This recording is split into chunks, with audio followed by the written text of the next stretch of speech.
BJP চৰকাৰে হিমন্ত বিশ্ব শৰ্মাই যেনেকৈ অসমৰ সংখ্যালঘুৰ ওপৰত আক্ৰমণ কৰিছে, অসমক তেওঁ মানৱতাৰ বধ্যভূমিত পৰিণত কৰি পেলাইছে। মুছলমান মানুহ বুলি ক'লে আক্ৰমণ, মুছলমান মানুহ বুলি ক'লে ঘৰ ভাঙি দিয়া। এইটো বেলেগ একো নহয়, হিন্দু মানুহৰ ভোট ল'বৰ কাৰণে ৰাজনৈতিক কৌশল, পলিটিকেল ষ্ট্ৰেটেজিৰ বাহিৰে আন একো নহয়। মই অসমৰ মুখ্যমন্ত্ৰীক আহ্বান জনাইছোঁ, একদম স্পষ্টকৈ কৈছোঁ যে আপুনি সঁচাকৈ মানৱতা বিৰোধী কাম কৰিছে। আপুনি এদিন পস্তাব, আপুনি এদিন কান্দিব লাগিব। এনেকৈ মানুহৰ ঘৰবিলাক এফালৰ পৰা ভাঙি দিয়াৰ কাৰণে আপুনি কান্দিব লাগিব। যদি বিদেশীৰ ঘৰ ভাঙে আমিওতো আহিম, বিদেশীৰ ঘৰ ভাঙি বাংলাদেশলৈ পঠিয়াই দিবৰ কাৰণে আমিও প্ৰস্তুত আছোঁ। কিন্তু বিদেশীৰ ঘৰটো ক'তো ভঙা নাই, অকল মুছলমানৰ ঘৰ ভাঙিছে। যদি বিদেশীৰ লিষ্ট এখন উলিয়াই দিয়ে যে এওঁলোক বিদেশী, এওঁলোকক আমি বাংলাদেশলৈ খেদিম আৰু ঘৰবিলাকো ভাঙিম, আমিও যাম।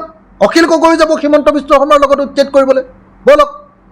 কিন্তু এতিয়া কেৱল ৰাজনীতি কৰি, হিন্দু মুছলমানৰ ৰাজনীতি কৰি এনেকৈ আমি দেখিবলৈ পাইছোঁ যে বিজেপিয়ে যিধৰণে অসমৰ সংখ্যালঘু ৰাইজৰ ওপৰত অত্যাচাৰ কৰিছে, একদম কান্দোন ওলাই যাবলগীয়া পৰিৱেশ। আজি সংখ্যালঘু ৰাইজে প্ৰতিৰোধ কৰিব পৰা নাই, সংখ্যালঘু ৰাইজে ভয় কৰিছে, কাৰণ বিজেপিয়ে মানুহ গুলিয়াই মাৰি দিয়ে, চৰকাৰে এতিয়া অকল মানুহ গুলিয়াই মাৰি দিয়ে। সেইকাৰণে তেওঁলোকে ভয় খাই আজিৰ দিনটোত উচ্ছেদৰ বিৰোধিতা কৰিব পৰা নাই। গতিকে মই যোৱাৰ লগে লগে তেওঁলোক উৎসাহিত হৈছে। সেইকাৰণে মই ভাবোঁ যে বিৰোধী দলৰ সকলো মানুহ উচ্ছেদিত ৰাইজৰ ওচৰলৈ আহিব লাগে। সেইকাৰণে মই ভাবোঁ যে সংখ্যালঘু যিবিলাক জাতীয় সংগঠন আছে তেওঁলোকে ৰাইজৰ লগত থাকিব লাগে। এই সময়ত তেওঁলোকে আঁতৰি থাকিলে নহয়, সকলো ৰাইজ আহক, সকলো সংগঠন আহক। আৰু কংগ্ৰেছেও সংখ্যালঘু ৰাইজক ইমান দিন ধৰি যদি মাতৃপট্টাখিনি দি দিলেহেঁতেন, তেওঁলোককতো এই বিজেপি চৰকাৰে এনেকুৱা অত্যাচাৰ কৰিব নোৱাৰিলেহেঁতেন। গতিকে এই মুহূৰ্তত মই হিমন্ত বিশ্ব শৰ্মা চৰকাৰক সকীয়াই দিছোঁ যে এই উচ্ছেদ বন্ধ কৰক। আপুনি ৩৫০০ বিঘা আদানীক মাটি দিবৰ কাৰণে আপুনি যি উচ্ছেদ কৰিছে সংখ্যালঘু খেতিয়কৰ ওপৰত, এইটো মানি লোৱা নহ'ব। অন্ততঃপক্ষে আপুনি ৩৫০০ বিঘা মাটিৰ ভিতৰত ৫০০ বিঘা মাটি আপুনি সংৰক্ষিত কৰক আৰু তাত খেতিয়কবিলাকক সংস্থাপিত কৰক। মিনিমাম টকা ৫ লাখকৈ এটা পৰিয়ালক দিয়ক, মিনিমাম ২০ লাখৰ পৰা ৫ লাখৰ ভিতৰত আপুনি পইচা দিয়ক আৰু তেওঁলোকক অন্ততঃ ১.৫ কঠাকৈ মাটি দি তেওঁলোকক ৰখাৰ ব্যৱস্থা কৰক। এতিয়া আপুনি ব্ৰহ্মপুত্ৰৰ মাজলৈ চৰ এটালৈ দেখুৱাই দিছে, তাত পানী উঠি থাকে, কেনেকৈ মানুহ থাকিব? গতিকে এই মুহূৰ্তত মই অসম চৰকাৰক দাবী জনাইছোঁ, ইতিমধ্যে অসমৰ মুখ্যমন্ত্ৰীক মই ফোনযোগে জনাইছোঁ, DC ধুবুৰীক মই ফোনযোগে জনাইছোঁ যে এইটো কৰিব নোৱাৰিব, আপোনালোকে উচ্ছেদ কৰিব নোৱাৰিব, উচ্ছেদ বন্ধ কৰক, মাটি মানুহে এৰি দিব।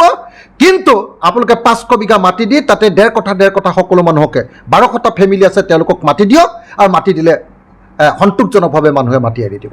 মই এই মুহূৰ্তত অসম চৰকাৰক উচ্ছেদ বন্ধ কৰি ৰাইজৰ লগত কথা পাতি ক্ষতিপূৰণ দিবৰ কাৰণে দাবী উত্থাপন কৰিছোঁ আৰু বিকল্প ভূমি নোহোৱালৈকে উচ্ছেদ নকৰিবৰ কাৰণে দাবী জনাইছোঁ। ইতিমধ্যে আপোনালোকে দেখিছে যে বিলৰ মাটিত ইতিমধ্যে উচ্ছেদ কৰিছে, তাৰপিছত এইটো ৰাক্ষসিনী পাহাৰত উচ্ছেদ কৰিছে, এতিয়া আকৌ পাইকানত উচ্ছেদ কৰিম বুলি কৈছে। এই আটাইবিলাক উচ্ছেদ বেআইনী। পাইকান কি কয়, আপোনাৰ বিলৰ মাটি উচ্ছেদ নকৰিবৰ কাৰণে গুৱাহাটী হাইকোৰ্টে অৰ্ডাৰ দিছে। PRF বুলি যিটো কৈছে ৰাক্ষসিনী প্ৰপ'জ ৰিজাৰ্ভ ফৰেষ্ট, তাতো উচ্ছেদ নকৰিবৰ কাৰণে ইতিমধ্যে ষ্টে অৰ্ডাৰ দিছে গুৱাহাটী হাইকোৰ্টত। 2টা কেছে আমাৰ সতীৰ্থবিলাকে কৰিছে, 2টা কেছতে গুৱাহাটী হাইকোৰ্টে ষ্টে অৰ্ডাৰ দিছে। কিন্তু তাৰ পাছতো চৰকাৰে উচ্ছেদ কৰি আছে। এতিয়া আকৌ পাইকানত উচ্ছেদ কৰিব লৈছে। পাইকানত অকল মুছলমান মানুহ নাই, পাইকানত গাৰো মানুহ আছে, পাইকানত ৰাভা মানুহ আছে, পাইকানত বাঙালী হিন্দু মানুহ আছে।